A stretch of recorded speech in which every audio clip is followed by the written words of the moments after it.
संत कृपा झाली निमारत फळा आली ज्ञानदेवी रचिला पर्या उभारिले दिवालया महायोग पीठे तटे भीमरथ्यं वरं कुंडलिकाय दातुं लिंदे समागत तिष्ठन्तमानन्दकन्दं परब्रह्मलिंगं भज पांडुरंगं पांडुरंगा करू प्रथम मानद श्री चरण संतांच्या त्यांच्या कृपादाने कधीचा विस्तार बाबाजी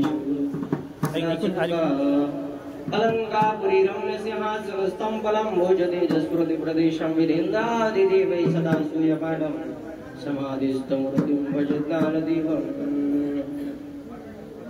हरि ज्या संगतीने विराग झाला मनोधरीचा जडभास गेला साक्षात परमात्मा मज भेट दिला विष्णू कसा मी सद्गुरु पादुकाला हरी जन्माद्यस्य यतोन्भयादिदरदश्चार्तेष्वविघ्नस्वराट् दीने ब्रह्महृदायादिकवये वयन्द्यच्छूरयः तेजो वारिवृदां यथा विनिमयो यत्र त्रिसर्गो मृषां कामना स्वेन सदा निरस्तगुहकं सत्यं परं धीमहि शुक्लां ब्रह्म विचार सार परमाद्यं जगद्व्यापिनीं विना पुस्तकधारिणीं गयता जाढ्यात्मकारापः हस्ते स्फाटिकमालिकां विद्यहते पद्मासने संस्थितां वन्दे तां परमेश्वरीं भगवतीं बुद्धिप्रदां शारदां लोकाभिरामं रणरङ्गधीरं राजीवनेत्रं रघुवंशनाथं कारुण्यरूपं करुणाकरन्तं श्रीरामचन्द्रं शरणं प्रपद्ये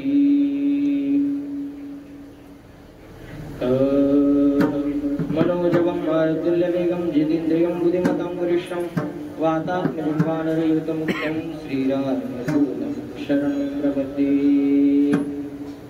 सच्चिदानन्दरूपाय विश्वोत्पत्त्यादिहेतवे तापत्रय विनाशाय श्रीकृष्णाय वयं नमः हरी सेवे लागी सेवक झालो तुमचा लागलो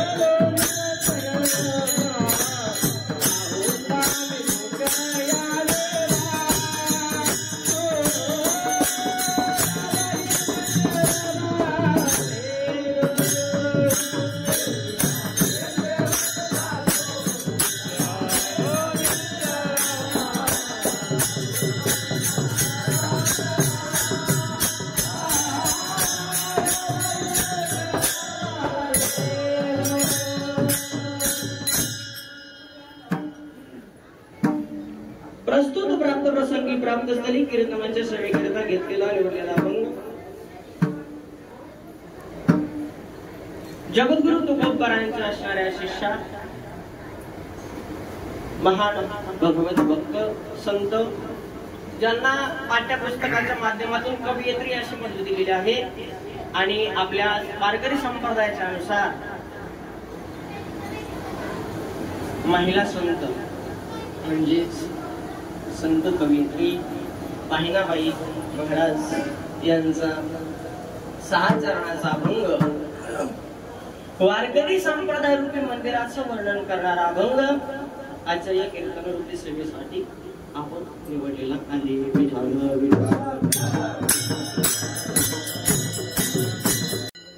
प्रस्तुत अभंग कवयित्री संत वाहिनाबाई महाराजांचा आहे आणि या अभंगाच्या माध्यमातून त्या ठिकाणी वारकरी संप्रदाय रूपी मंदिराचं वर्णन त्या ठिकाणी केलेलं आहे. वारकरी संप्रदाय रूपी मंदिर जे आहे या वारकरी संप्रदाय रूपी मंदिराची रचना म्हणजे हे वारकरी संप्रदाय रूपी मंदिर कोणत्या संताने कोणत्या प्रकारे त्या ठिकाणी संप्रदाय वाढवण्यासाठी कशा पद्धतीची साधना केली आणि या सर्व असणाऱ्या लोकांसाठी तुम्हा जड जीवांसाठी सर्वांच्या उद्धारासाठी परमार्थाची वाटचाल दाखवून दिली. ती या अभंगाच्या माध्यमातून बहिणाबाईंनी काय केली तर तुम्हा आम्हा सर्व जड जीवांच्या समोर सांगितली आणि त्याच्यावरती आपण जसं माझ्या बुद्धीमध्ये अनुसार अल्प बुद्धीमध्ये अनुसार सद्गुरु बुद्धी देतील गुरुरे दादा तिकडून जशी कृपा करतील तुमच्या डोळ्यातून जसा आशीर्वाद प्राप्त होईल, अधिकार न पात्रता न योग्यता तरी देखील सर्वांचं असणार अंतःकरणातून प्रेम, आणि या प्रेमाखातीर या ठिकाणी मला उभं केलेलं आहे. आणि जशा पद्धतीने भगवान परमात्म्याची सेवा करता येईल त्या पद्धतीने आपण करणार आहोत. विठाला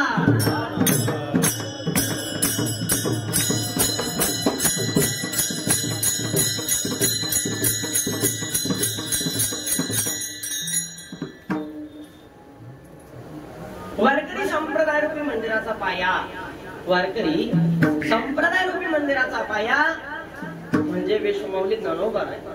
वारकरी संप्रदाय रूपी मंदिराचा खांब म्हणजे शांती ब्रह्म एकनाथ बाबा. वारकरी संप्रदाय रूपी मंदिराचा विस्तार म्हणजे संत शिरोमणी नामदेव राय.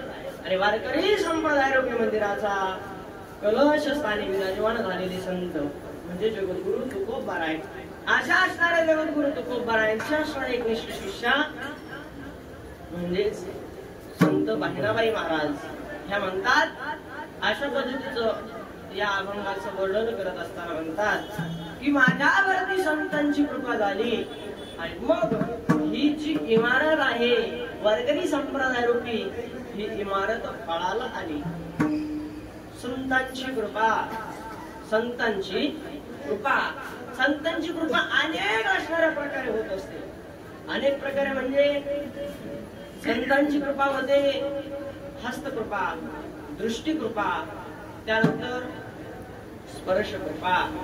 साधू संत महात्म्याच्या चरणाचा रजकण जरी आपल्या अंगावरती बुडून आला तरी देखील साधू संत महात्म्य वर्णन करत असताना म्हणतात काय, त्यांच्या रजकणानं आमच्या मस्त जे वासनेचं बीज आहे ते त्या रजकणानं जळलं. म्हणजे ती ही एक असणारी रजकण रूपी कृपा आपल्यावरती करत असतात.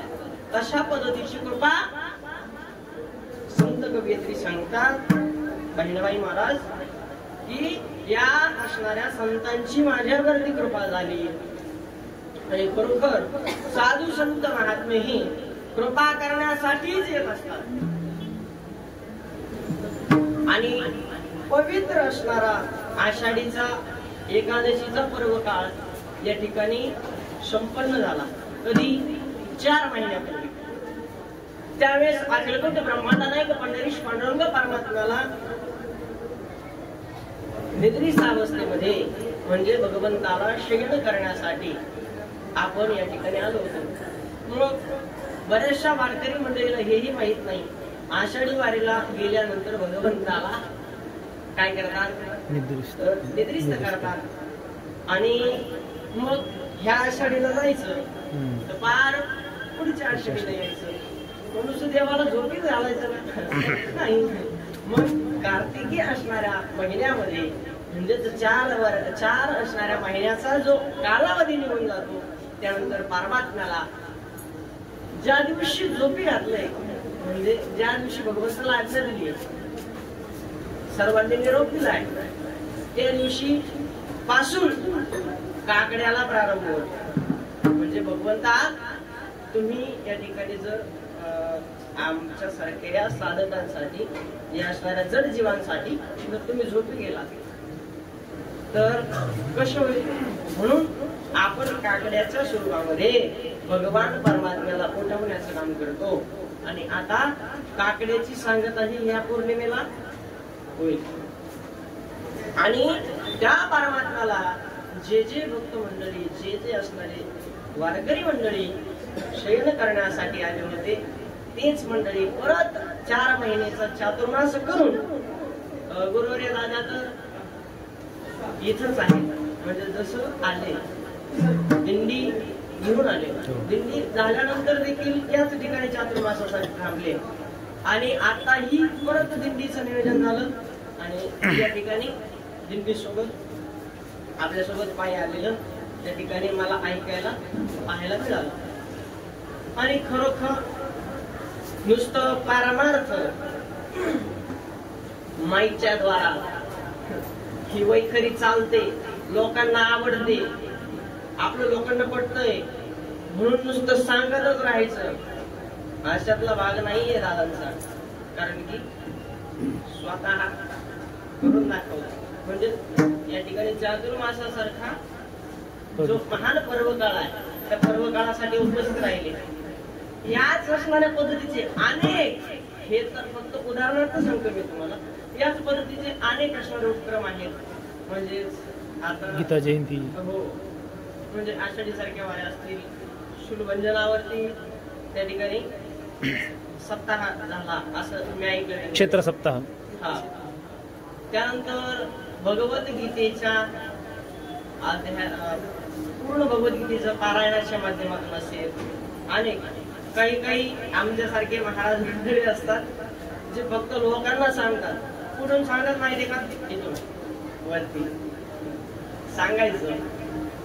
अनुभवाचा परमार्थ काय आहे हा जर पाहायचं असेल तर दादांकडे पाहिलं पाहिजे असं मला तरी वाटतंय. कारण की नुसतं सांगायचं परमार्थ नाही, तर अनुभवाचा परमार्थ. अशा पद्धतीनं आपण या कार्तिकी वारीसाठी उपस्थित आहोत. म्हणजे पांडुरंग परमात्म्याला 4 महिन्यापासून जी विनंती करत आहोत, उठा पांडुरंगा प्रभात सबयो पातला, वैष्णवांचा मीर गरुडा हरिदटला, वाळवंटापासून महाद्वारापर्यंत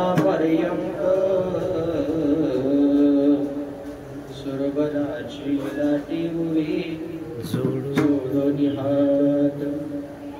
पांडुरंग परमात्म्याला विनंती करण्यासाठी आपण या ठिकाणी उपस्थित आहोत. आणि अशा पर्व काळावरती त्या परमात्मे, तो ईश्वर परमात्मा जागा होणार आहे, याकरिता आपण उपस्थित आहोत. आणि त्या निमित्ताने ही सेवा माझ्याकडे, आज दशमीचा दिवस आहे, आणि दशमीच्या दिवशी ही सेवा माझ्याकडं या ठिकाणी गुरुवर्य दादांनी दिली, त्याबद्दल आभार, धन्यवाद. आणि आपल्या सेवेला सुरुवात. विठ्ठल विठ्ठल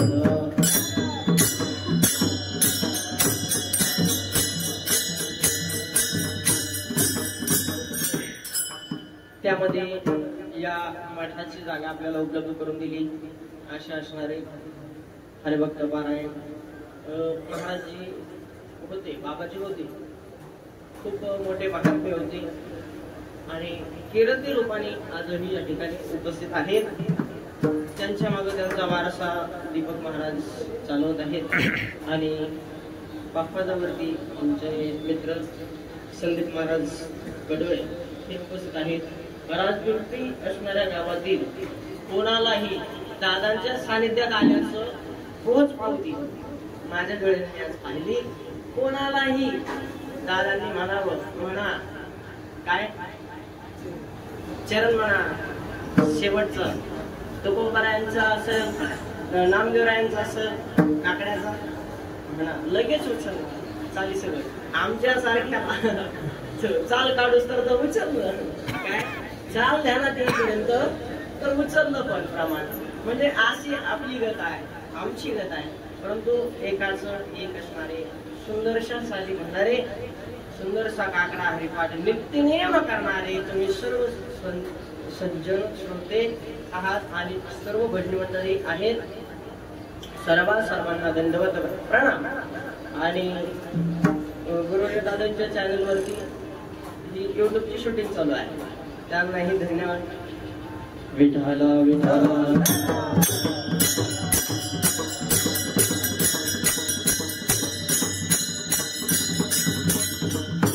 संत कृपा झाली इमारत फळा आली.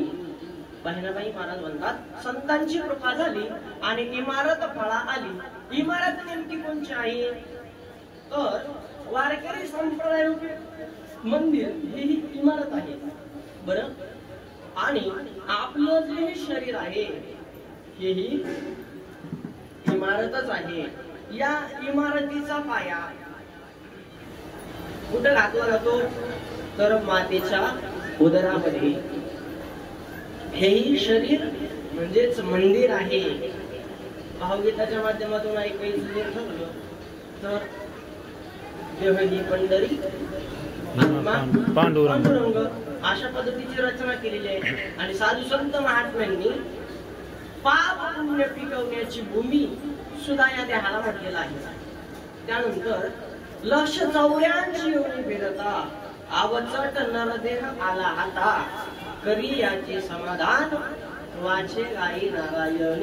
आवचट नरदेह हाताला आलेला आहे म्हणजेच ही एक इमारतच आहे. देवाची द्वारी वाक्षवरी देणे मुक्तीच्या इच्छा दिल्या. देवाच्या दारामध्ये जायचं, पांडुरंग परमात्म्याच्या महाद्वारात जायचं आणि काय करायचं, बसायचं, अनुष्ठान करायचं. मग आपल्याला 4 प्रकारच्या मुक्त्या प्राप्त होतील. असं शब्दशास्त्र भावार्थ लावू शकत नाही. मग देवाचं द्वार म्हणजे कोणतं? देवाचं द्वार म्हणजे त्या ठिकाणी अनेक असणाऱ्या योनी आहेत. किती नामदेवरायांनी सांगितलं बघा गाथ्यामध्ये, 9 लक्ष योनी रक्षा माझी घ्याव्या, आणखी जलचरी भोगाव्या, जलचर भूचर म्हणजे जारज, अंडज, श्वेत, उद्वेग अशा प्रकारच्या ज्या खाणी आहेत या खाणीमध्ये 184 वेळेला 84 लक्ष वेळेस 84 लाख वेळेस जन्माला यावं लागतं. त्यापैकी एकमेव दार जर कोणता असेल तर मानव देह प्राप्त झाला म्हणजेच परमात्म्याचं दार प्राप्त झालं. आणि हे ज्ञान नाही कुठे. मग असं जे शरीर रूपी इमारत मानव देह रूपी इमारत आपल्याला प्राप्त झाली, परंतु इमारत फळा येण्यासाठी महाराज म्हणतात की त्याच्यावरती संताची कृपा होणं महत्वाचं असतं. मग आता संत म्हणजे कोण? तर संत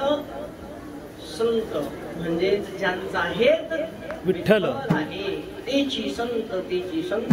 ज्यांचा हेत विठ्ठल, ज्यांचा हेतूच फक्त आणि फक्त विठ्ठल आहे. गुरुवारी दादांनी सांगितलं, काय म्हटले? विठ्ठल आमचे जीवन. तुकोबरांचं जीवनच विठ्ठल झालेलं आहे. तसं ज्यांचा हेतच विठ्ठल आहे, जे एकाच हेतूसाठी म्हणजे एकाच साध्यासाठी, एकच ध्येय आहे, एकच साध्य आहे, ज्यांचं हेत एक आहे असे असणारे, ज्यांचा हेत विठ्ठल, ज्यांचा विषय परमात्मा होऊन गेला, दुसरे विषय राहिलेच नाही. विषय तो त्यांचा झाला नारायण आणि नावडीचे धन माता पिता. बाकीच ज्याला माता आवडायला तयार नाही, पिता आवडायला तयार नाही, जन्म जाते. परंतु एक गाऊ आम्ही विठोबाचे नाव आणि काम नाही आता. त्या ठिकाणी कोणाचंही काम नाहीये भगवंताचं भजन करायचं. आपल्याला परमार्थ आवडायला लागला, आपल्याला वारीला यावंसं वाटायला लागलं, आपल्याला मंदिरात जावंसं वाटायला लागलं की असं समजायचं नाही आपण देवाला पसंत केलं. मग आपण देवाला पसंत केलं नाही तर देवाची आपल्यावरती कुठेतरी कृपा झाली, त्यावेळेला आपल्याला परमार्थ आवडायला लागला. आपल्या असणाऱ्या जी संगत आहे ती कोणातरी सत व्यक्तीच्या बिन सत्संग विवेकान होई राम कृपा बिन सुलभ नसोई. ज्या वेळेला आता इथं या दोह्यामध्ये खूप असणारा आपल्याला ट्विस्ट पाहायला मिळतो. हा काय आहे तर या दोह्याच्या माध्यमातून तुलसीदासजी महाराज म्हणतात, बिनु सत्संग विवेकान होई. सत्य विवेक म्हणजे सत्य काय, मिथ्य काय, सत्य गोष्ट कोणती आणि मिथ्य गोष्ट कोणती हे आपल्याला सत्संगाशिवाय, काय सत्संग म्हणजे सत्याचा संग, सत्संगाशिवाय आपल्याला विवेक होत नाही. बिनु सत्संग विवेक न होई. सत्संगाशिवाय विवेक होत नाही. आणि राम कृपा बिनु सुलभ न सोई.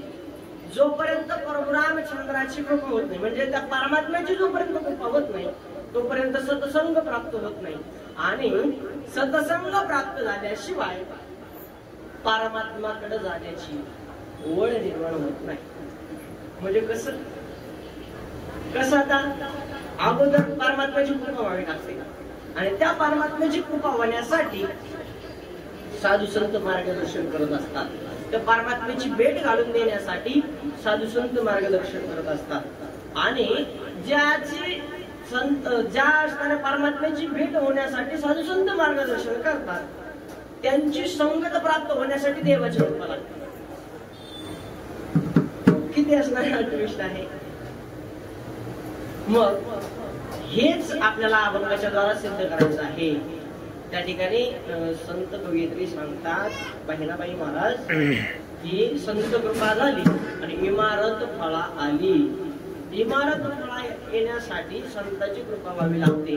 मग आपल्यावरती संतांची कृपा झाली तरच इमारत फळा येईल. मग देवाकडे जाण्यासाठी जर आपण देवाकडे जाण्याच्या योग्यतेचे असलो, आपल्याकडे जर काही सत्कर्म आपल्या जीवनात घडलेलं असलं, साधू संत महात्म्यांची संगत जर आपल्या जीवनात घडलेली असली तर आपण त्यांच्यापर्यंत पोहोचतो किंवा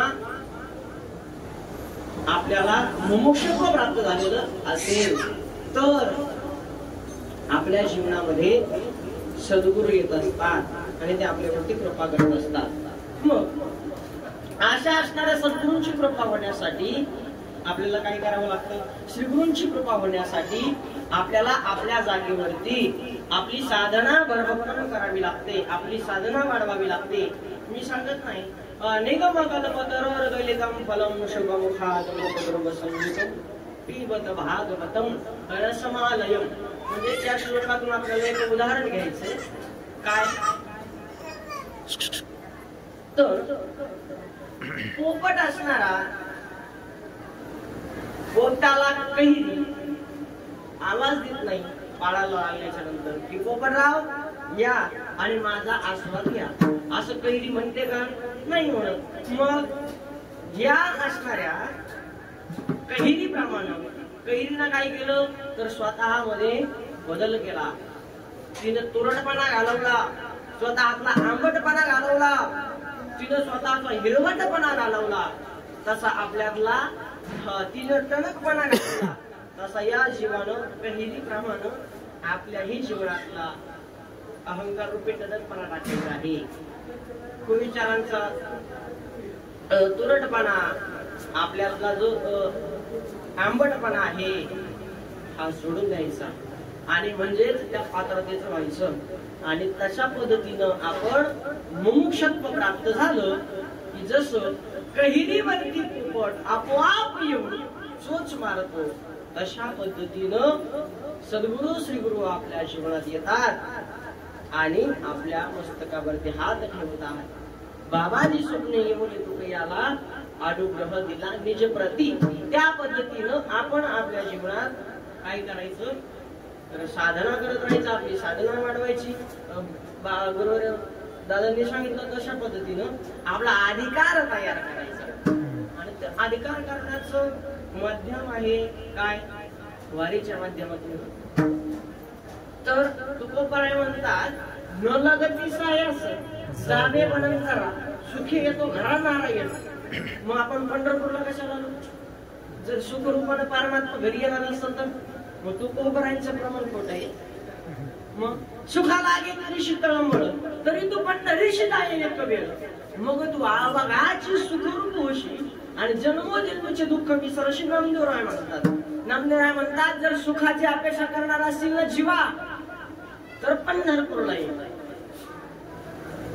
आणि तुकोबराय म्हणतात न लागती साय असं जावे वनंतर आणि सुखी येतो घरात. इथं बी सुख सांगितलं, नामदेव महाराजांनी पंढरपुरातही सुख सांगितलं.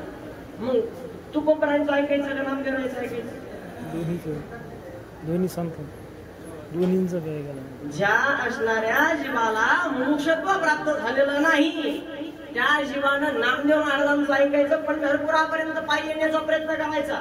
म्हणजेच आपल्यापेक्षा अधिकाराने मोठे असलेले माणसं जे साधनेत तत्पर आहेत अशांची संगती प्राप्त होईल आणि त्यांची संगती प्राप्त झाली की त्या जीवाला त्यांच्यासारखी बाह्यांगाने तरी कृती करावीशी वाटत. आणि एखादे महात्मे असे असतात की त्यांचं संगती जर प्राप्त झाली तर जीवाला मुमुक्षत्व प्राप्त करून देते.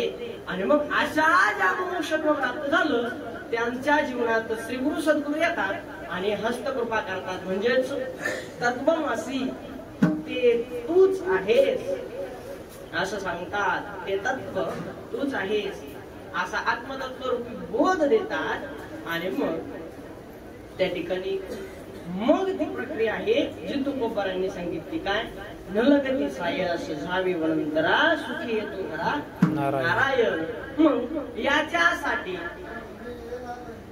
परमात्मा घरी येण्यासाठी किंवा साधू संत महात्मे सद्गुरु आपल्यावरती कृपा करण्यासाठी वारीला यायचं.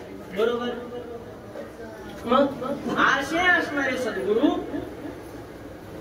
आपल्यावरती कृपा करण्यासाठी मी अगोदर सांगून गेलो आज आपला अधिकार वाढवला पाहिजे. आणि त्या देवालाही येता येतं. कोणासाठी? आपल्यासाठी येता येतं. मी सांगत नाही तर साधू संत महात्म्य वर्णन करत असताना म्हणतात मता राखे पायावासी दुर्जनाची संवारे दुर्जनाची संवारे दुर्जनाची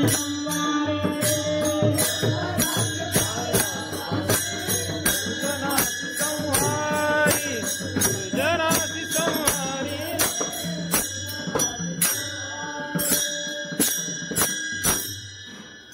तो परमात्मा येतो कोणासाठी? एक तर येतो भक्तांसाठी आणि दुसरी गोष्ट म्हणजे येतो दुर्जनासाठी. बरोबर ना? भक्तांचे पायापाशी आणि दुर्जनाशी संवारे. भक्त म्हणजे कोण? भक्त म्हणजे सज्जन. काय भक्त म्हणजे आपण सज्जन धरू. आणि ज्यांचा संवार करण्यासाठी येतात ते कोण आहेत? दुर्जन आहेत. मग त्या परमात्म्याला आपल्याकडे येण्यासाठी आपण काय झालं पाहिजे? सज्जन झालं पाहिजे का दुर्जन? सज्जन. मग आपल्याकडं परमात्मा येईल असं तुम्हाला वाटतं? आता उदाहरणार्थ माझ्यावरती अनुग्रह करण्यासाठी परमात्मा येईल असं मला वाटत नाही की तेवढा मी सज्जन. मग इथं बसलेले कोण कोण सज्जन आहे? कोणी सज्जन? बरं सज्जनाचं जाऊ द्या. किती जण दुर्जन आहेत? दुर्जन नाही सज्जन नाही. मग आपलं काय होईल? जशी जन्माला आलो गुरुवर्य बाबा सांगत असतात जन्माला आला हाल्या आणि पाणी वाहू वाहू जन्माला आला हाला आणि पाणी वाहून मेला असं सहज कीर्तनामध्ये म्हणतात. तशी गत होईल ना आपली. परंतु तशी गत होऊ नये म्हणून आदिवट ब्रह्मांड नाही पण नरेश म्हणून परमात्म्यानं म्हणजे त्या देवानं त्या भगवंतानं परमात्म्यानं आपल्यावरती कृपा करण्यासाठी मधला मार्ग काढला. एक तर आपण सज्जनात मोडत नाही, दुसरी गोष्ट दुर्जनात मोडत नाही. म्हणजे सज्जनातही मोडत नाही, जे दुर्जनातही मोडत नाही अशांसाठी त्या परमात्म्यानं सद्गुरु रूपाने येण्याचं ठरवलं, श्रीगुरु रूपाने येण्याचं ठरवलं, संत रूपाने येण्याचं ठरवलं. मी तोंडी सांगत नाही तर याला पुरावा आहे. याला पुरावा असा आहे माझ्या विठोबाचा कैसा प्रेम भाव आपणची देव होय गुरु. गुरु रूपानं सज्जनात मोडत नाही, दुर्जनात मोडत नाही. मग तुमच्यासाठी संतांच्या रूपानं गुरुवार्यांच्या रूपानं तुकोबाराय म्हणतात माझ्यावरती कृपा करण्यासाठी हा असणारा पांडुरंग परमात्मा काय झाला तर गुरु रूपानं माझ्यासाठी प्रगट झाला. आणि त्या गुरुरूपी परमात्म्यानं माझ्यावरती अनुग्रह केला. तशाच पद्धतीनं या असणाऱ्या जीवाला आलेल्या कवयित्री संत महिनाबाई महाराज काय म्हणतात तर माझ्यावरती देखील संतांची कशा पद्धतीची कृपा झाली आणि त्याचा परिणाम काय झाला अभंगाचं पाहिलं तर आता सांगितली त्या पद्धतीने परमात्म्याची कृपा संत रूपानं सद्गुरु रूपानं आमच्यावरती झाली. असं पाहिणारही महाराज तुकोबारांना समोर ठेवून म्हणतात, काय म्हणतात की माझ्या जीवनामध्ये पांडुरंग परमात्मा हा तुकोबारांच्या रूपाने आला आणि माझ्यावरती कृपा केली. कशी कृपा केली तर संत कृपा झाली, इमारत फळाली आणि ज्ञानदेवेन चिला पाया वारिले देवालया. या असणाऱ्या वारकरी संप्रदाय रूपी मंदिराचा देवालय जे उभा करतात, देवालय म्हणजे मंदिर, आणि हे ज्या मंदिराची उभारणी चालू आहे, या मंदिराची उभारणी कोणी केली, या मंदिराचा पाया जर कोण झाला असेल तर ते म्हणजे विश्वमाऊली ज्ञानोबा झाले. काय पाया झाले, कशा पद्धतीनं ज्ञानोबांनी कार्य केलं तर विश्वमाऊली ज्ञानोबांनी योग्यांसाठी त्या ठिकाणी ग्रंथ लिहिला.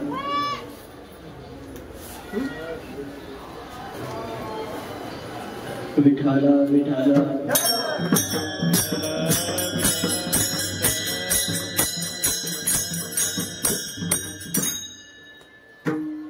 विश्वमाऊली ज्ञानोबांनी या असणाऱ्या वारकरी संप्रदाय रूपी मंदिराचा पाया घातला. म्हणजेच विश्वमाऊली ज्ञानोबांनी ज्ञानेश्वरी नावाचा ग्रंथ साधकांसाठी लिहिला, योग्यांसाठी चांगदेव 65 नावाचा ग्रंथ लिहिला आणि सर्वसामान्यांसाठी हरिपाठ नावाचा ग्रंथ लिहिला.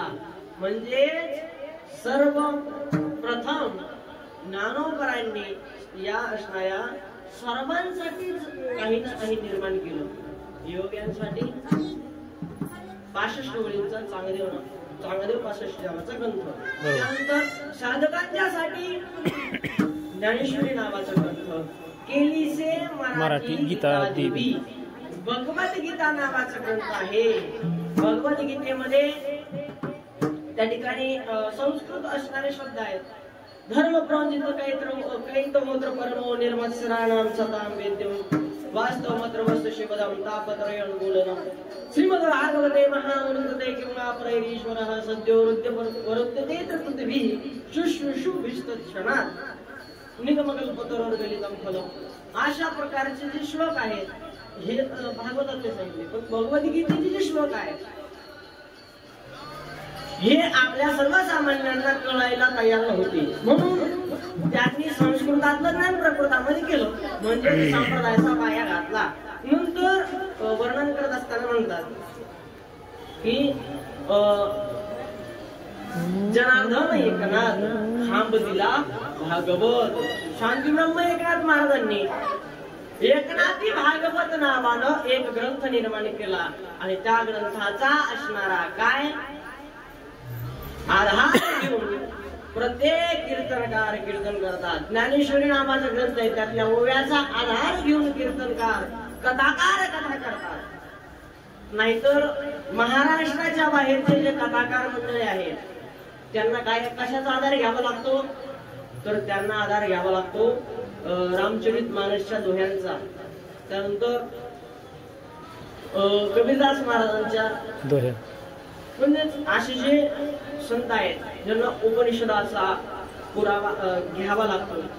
परंतु आपल्या इथल्या सर्व संत महंतांनी सर्व महात्म्यांनी आयतं असणारं ताट वाढून ठेवलेलं आहे. अशा पद्धतीचं या ठिकाणी भागवताच्या रूपानं खांब दिला आणि संत शिरोमणी नामदेव महाराजांनी वारकरी संप्रदाय रूपी पताका पंजाब पर्यंत नेली, म्हणून त्यांनी या संप्रदायाचा विस्तार केला असं सांगितलं. आणि तुका झाला कळस भजन करा सावकाश. कारण की पहिल्यांदी तुकोबारांना एवढा त्रास झाला. किती त्रास झाला? वेद पंडित पाठक असे असणारे जे शास्त्र धर्म मार्तंड होते, या धर्म मार्तंडाने तुकोबारांना म्हणावं गाथा लिहिताय, हा गाथा त्या ठिकाणी आम्हाला मान्य नाही, हे अभंग कशा पद्धतीचे आहेत, पण त्याच्यावरती विचारपूस व्हायची. यासाठी तुकोबारांनी त्या गाथ्याला जडी दत्ता सहित वया तारी येल्या जैशाला या सर्वांच्या समोर असणारा परमात्मा तुकोबारांना घेण्यासाठी आला. ज्यावेळेला हे सर्वांना दिसलं, सर्वांना अनुभवाला आलं, त्यावेळेला मग तुकोबाराय म्हणजे तुकोबाराय कलशस्थानी विराजमान झाले आणि अशा पद्धतीचं वर्णन बहिणाबाई महाराज सांगतात आणि याचं निरूपण माझ्यासारख्याकडे आलं असं त्या ठिकाणी निरूपण आले ओझा. काय बहिणा फडकत ध्वजा. बहिणाबाई म्हणतात मी ध्वजाच्या ठिकाणी त्या ठिकाणी फडकत आहे आणि निरूपणाची सेवा म्हणजे हे सर्व वर्णन करण्याची सेवा माझ्याकडे आलेली आहे आणि अशा पद्धतीने ती सेवा मी संपन्न करते असं म्हणतात. हरे विठोबार कुमारी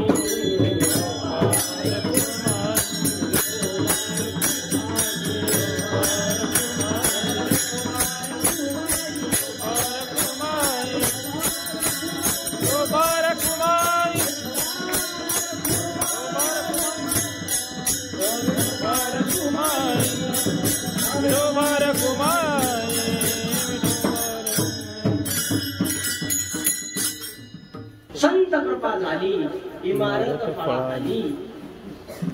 ज्ञानदेवे रचिला पाया उभारले देवालया. संतांची कृपा होण्यासाठी काय करावं लागतं तर आपण थोडक्यामध्ये ऐकण्याचा प्रयत्न केला आणि मी सांगण्याचा प्रयत्न केला. या असणाऱ्या आषाढीच्या निमित्तानं या असणाऱ्या कार्तिकीच्या निमित्तानं आषाढी कशामुळे म्हणतो मी तर आषाढीच्या वारीला देखील अशाच पद्धतीनं आपण उपस्थित होतो आणि आता कार्तिकीलाही अशाच पद्धतीने उपस्थित आहोत. तेवढ्याच असणाऱ्या जल्लोषामध्ये भगवान परमात्म्याला जागं करण्याचं काम आपण करत आहोत आणि या आषाढी कार्तिकी वारीच्या वेळेला परमात्म्याला सर्व भेटण्याकरता येतो. मग या क्षेत्राचं महिमा किती आहे तर खूप मोठा आहे. एकादशीच्या दिवशी आपण या क्षेत्राचं महिमा ऐकणारच आहोत. उद्या एकादशी आहे ना उद्या कारण की बरवे बरवे पंढरपूर विठोबा रायाचे नगर अशा पद्धतीने या क्षेत्राचा महिमा आहे. लोहदंड नावाचे तीर्थ आहे. त्याची जर कथा ऐकायची ठरली तर इंद्राला त्या ठिकाणी काय झालं भग पडले होते. मग ती भग नाहीशा करण्यासाठी विश्वामधल्या अनेक तीर्थामध्ये जायचा. एक लोखंडाचा दंड त्याच्यापाशी होता. तो दंड ज्या तीर्थात जाऊन टाकायचा त्या तीर्थात तो बुडायचा. परंतु ज्या पंढरपूर क्षेत्रामध्ये आला आणि इथं चंद्रभागेच्या काठावरती अशा दोन कथा आहेत. त्यापैकी ही सांगते मी तुम्हाला. चंद्रभागा हे नाव का पडलं हे पण आहे आणि लोहदंड तीर्थ का आहे तर तिथं लोखंडाचा दंड पाण्यामध्ये टाकला मागे चंद्रभागेमध्ये टाकला या भीमा नदीमध्ये टाकला आणि तो लोहदंड तरंगला बुडाला नाही. मग याची आंघोळ केली आणि या भीमा नदीच्या पाण्याने आंघोळ केल्याच्या नंतर त्याचे जे भग होते ते नाहीसे झाले. अशा पद्धतीचं या तीर्थक्षेत्राचं महिमा आहे आणि विशेष रूपानं सर्व आता आपली जीवनाची वेळ झालेली आहे आणि चुकूनही आदेश आला त्यामुळे आपण याच ठिकाणी थांबून घेणार आहोत. हरिज्ञानेश्वर